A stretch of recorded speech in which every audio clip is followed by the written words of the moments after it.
क्या आपने कभी सोचा है कि 1 रुपए वाला कैंडी, जिसे वेस्ट बंगाल में लोग लॉजेंस भी कहते हैं, तो कैंडी को बनाने का प्रोसेस क्या है और एक कैंडी फैक्ट्री में आखिर बनते कैसे है, और जिसे हम लोग मैंगो जूस समझकर पीते हैं, तो इसमें सच में मैंगो रहते भी है और इसे फैक्ट्री में कैसे बनाते हैं। फैक्ट्री में ये सब चीजें बनते हुए देखकर आपके होश उड़ जाएगा और आप ये सारी चीजें सपने में भी नहीं खाना चाहोगे। तो आज की इस वीडियो में बिस्किट के क्रीम, मैगी, चॉकलेट, अमूल दूध, आम के जूस, मैंगो जूस और भी कई सारे चीजें आखिर फैक्ट्री में बनते कैसे है, आज की इस वीडियो पर हम लोग देखेंगे। सबसे पहले कैंडी, जिसे लॉजेंस भी कहा जाता है और बच्चे बहुत खाना पसंद करते हैं, और ये कैंडी सिर्फ 1 रुपया पर पीस के हिसाब से मिल जाता है। पर इस कैंडी को फैक्ट्री में बनाते हुए देखकर आप अपने बच्चे को कभी भी इस कैंडी को खाने नहीं दोगे, क्योंकि ऑरेंज कैंडी पर ऑरेंज नहीं डालते। सबसे पहले इसकी बनाने की प्रोसेस में डाला जाता है ढेर सारे शक्कर, और उसके बाद डाला जाता है आर्टिफिशियल फ्लेवर, जो आपकी बच्चे की सेहत के लिए कितना ज्यादा हानिकारक है आप खुद ही समझ सकते हैं। और फिर उस शक्कर से बनाई हुई चटनी को प्लेटफॉर्म पर डाला जाता है और उसके बाद उसमें डाला जाता है आर्टिफिशियल फ्लेवर एंड प्रिजर्वेटिव, ताकि कैंडी जल्द से जल्द खराब ना हो। और इन सारे चीजों को एक साथ बहुत अच्छे से मिक्स कर लिया जाता है। इन सारी चीजों को एक साथ अच्छे से मिक्स करने के बाद दूसरी मशीन में ले जाकर डाल देते हैं। इस मशीन का काम है इसे लंबी रोल बना के निकालना, और ये लंबी रोल दूसरी मशीन में जाते ही दूसरी मशीन कैंडी बनाना शुरू कर देते हैं। कैंडी तैयार होने के बाद दूसरी मशीन में इसे अच्छे से ड्राई कर लिया जाता है। यहाँ पर हवा मार के कैंडी को सुखाया जाता है। उसके बाद सारी कैंडी को इकट्ठा करके ट्रे में ले जाकर दूसरी मशीन में डाला जाता है, और उस मशीन का काम है कैंडी को पैक करके बाहर निकालना। आखिर में इसे डब्बे में डालकर होलसेल की रेट में मार्केट में पहुंचा दिया जाता है। 2 मिनट्स में तैयार होने वाले मैगी नूडल्स हम सब लोग खाते हैं, पर आपने कभी सोचा है कि फैक्ट्री में आखिर ये बनते कैसे हैं और ये अपनी सेहत के लिए कितना हानिकारक है? चलिए जान लेते हैं आज की वीडियो पर। फैक्ट्री की बहुत बड़ी मशीन में मैदा, पानी और कुछ सामान मिलाकर एक डो बना लेते हैं। उसके बाद उस डो को मशीन में डालकर एक पतली सी शीट बनाते हैं, और फिर उस शीट को काटकर नूडल्स के आकार दिया जाता है। उसके बाद नूडल्स को स्टीम करते हैं और फिर हल्की ऑयल पे फ्राई करते हैं ताकि ये जल्दी बन जाए, और आखिर में एक मशीन में डालकर इसे पैक कर लिया जाता है, और साथ में दिया जाता है टेस्ट मेकर मैगी मसाला। ऐसे ही फैक्ट्री में बनकर मार्केट में पहुँच जाते हैं हमारे मैगी नूडल्स।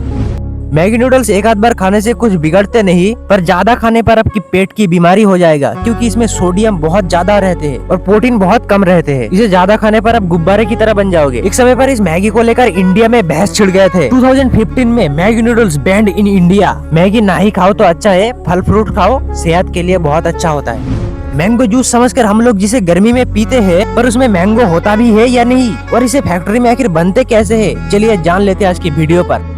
कंपनी में मैंगो जूस कहकर पिलाते तो है, पर इसमें मैंगो होता ही नहीं। फैक्ट्री में मैंगो जूस बनाने के लिए सबसे पहले पानी में आर्टिफिशियल कलर मिलाते हैं, और फिर आर्टिफिशियल फ्लेवर, मतलब मैंगो के नाम पर आर्टिफिशियल फ्लेवर और शक्कर, और इन सारी चीजों के साथ भी बहुत सारे केमिकल मिलाते हैं ताकि जूस बहुत दिनों तक खराब ना हो। और फिर डाला जाता है शक्कर से भरी हुई बोरिया, इसमें मैंगो की कोई निशान तक नहीं मिलता। और फिर एक और मशीन में प्लास्टिक की बोतल बनाते हैं, जैसे 1 लीटर के बोतल अलग, 2 लीटर के बोतल अलग, ऐसे अलग अलग बोतल बना लेते हैं, और ये सारे बोतल मशीन में बनकर तैयार हो जाते हैं जूस भरने के लिए। और फिर इस सारे बोतल को जूस से भरा जाता है और उसके बाद दूसरे मशीन में डाल दिया जाता है, और उस मशीन का काम है बोतल को ढक्कन लगाना। और फिर मशीन से निकलने के बाद वहाँ के वर्कर्स इन सारे बोतल्स पर अपने लोगो लगा देते हैं, और ये सारे प्रोसेस होने के बाद इन सबको पैक करके मार्केट में पहुँचा दिया जाता है।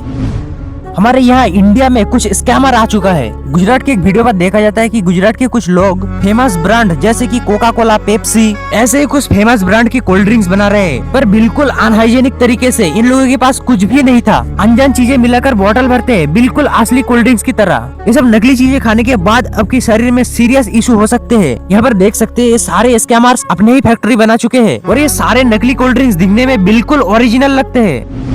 क्या आपने कभी सोचा है कि ओरियो बिस्किट और क्रीम बिस्किट में जो क्रीम होता है वो आखिर बनते कैसे हैं? हम सब जानते हैं कि क्रीम के स्पेलिंग CREAM, पर ये सारे बड़े बड़े कंपनियां अपनी पैकेट पर CREME क्यों लिखते हैं? चलो मैं बताता हूँ। ये सारे बड़े बड़े कंपनियां क्रीम को क्रेम इसलिए लिखते हैं क्योंकि क्रीम इन लोगों के लिए इलीगल है, क्रीम यूज कर ही नहीं सकते। पर ऐसा क्यों, चलो समझते हैं। जहाँ क्रीम तैयार होते हैं मिल्क यानी दूध से, वहाँ पर इस बिस्किट के क्रीम को तैयार किया जाता है वेजिटेबल ऑयल और पाम ऑयल से। ये सारे कंपनियां क्रीम की जगह क्रेम इसलिए लिखते हैं ताकि मार्केटिंग हो और सेल बढ़े, क्योंकि इन सारे कंपनीज की बिस्किट में असली क्रीम तो होता ही नहीं। इन सारे बिस्किट के क्रीम बनते हैं sugar, vegetable oil, palm oil, artificial flavours and ढेर सारे कलर्स से, और कुछ कुछ क्रीम बिस्कुट पर चॉकलेट से भी ज्यादा शुगर एडेड होते हैं। अगर पेरेंट्स को अपनी बच्चे को ब्रेकफास्ट में किटकैट देने बोलोगे तो वो साफ मना कर देगा, लेकिन अगर क्रीम बिस्कुट देने बोलोगे ये सारे पेरेंट्स खुद खरीद के खिलाते हैं अपने बच्चे को। ये बिस्किट्स खासकर छोटे बच्चे के लिए बहुत ज्यादा हार्मफुल होते हैं, क्योंकि बच्चे की शरीर फॉर्मेशन प्रोसेस में होता है। ये सारे कंपनी अपनी एड में क्रीम लिखते हैं, लेकिन पैकेट पर क्रीम लिखते हैं। इसलिए अगली बार जब आप बिस्किट खरीदोगे क्रीम और क्रीम का फर्क जरूर चेक करके लेना। अमूल मिल्क जो इंडिया के घर घर में मिलते हैं, पूरा इंडिया में फेमस है। इंडिया के ज्यादातर परिवार ये अमूल मिल्क ही पीते हैं, पर ये अमूल मिल्क हमारे सेहत के लिए कितना ज्यादा हानिकारक है आज के वीडियो में जानने को मिलेगा। बेसिकली ट्रस्टिफाइड नाम के एक यूट्यूबर सारे खाने की चीजों को लैब टेस्ट करते हैं। नहीं मतलब हमारे फूड सेफ्टी डिपार्टमेंट अपनी फर्ज बहुत अच्छे से निभाते हैं ना, इसलिए इन्फ्लुएंसर्स को ये सारे काम करना पड़ रहा है। जो अमूल मिल्क हमारे मार्केट में खरीदने को मिलते हैं, उस पैकेट को जब उन्होंने लैब टेस्ट किया तो उनके सिर घूम गए। जहाँ पर नॉर्मल मिल्क यानी कि देसी मिल्क के फीकल कैल्शियम 10 से नीचे रहते हैं, वह इस पैकेट मिल्क के फीकल कैल्शियम 980 से भी ज्यादा है। मतलब ये मिल्क खाने से आपको भविष्य में टाइफाइड एंड हेजा जैसे गंभीर बीमारियां हो सकते हैं। और यही नहीं, ये दूध खाने से आपको किडनी लिवर भी फेल हो सकते हैं, क्योंकि यही सेम फीकल कैल्शियम हमारे मल मूत्र के साथ पाया जाता है। इसे हमारे इंडिया के फूड सेफ्टी डिपार्टमेंट ने झूठ कह के टाल दिया, क्योंकि इन लोगों को अगर पैसे दोगे तो पेट्रोल और डीजल को भी भजिया भजने वाले तेल कह का सर्टिफिकेट दे देगा।